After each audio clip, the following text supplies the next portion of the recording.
Écoutez, c'est un bon moment de rencontre, d'échange, de partage d'expériences.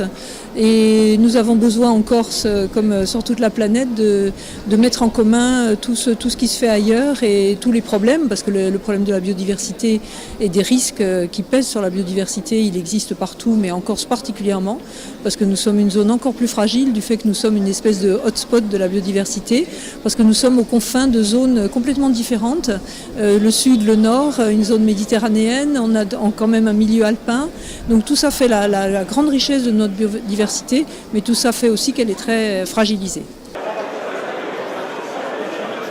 Je crois que c'est l'occasion en effet de démontrer que la Corse tout entière, à travers ses départements et à travers l'ensemble des institutions, est active et attentive à la biodiversité, à la protection d'un environnement exceptionnel. Et le département de la Haute-Corse fait partie des acteurs majeurs en la matière.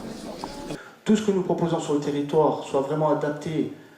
Beaucoup de dangers. Il y a des dangers immédiats, par exemple la xylella fastidiosa, les importations d'espèces dont beaucoup sont invasives.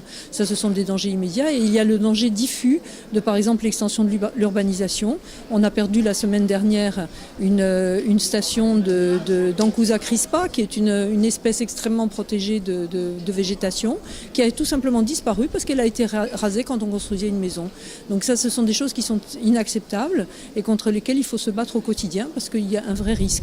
Notre mouflon est en danger, il ne se reproduit plus, notre gypaète barbu est en danger, l'aigle marin, le balbuzard est en danger, et c'est dû à la fois à de nombreux critères en fait, la surfréquentation à certaines périodes, la déprise agricole aussi qui est un grand problème puisqu'on a aussi un risque incendie qui est majeur.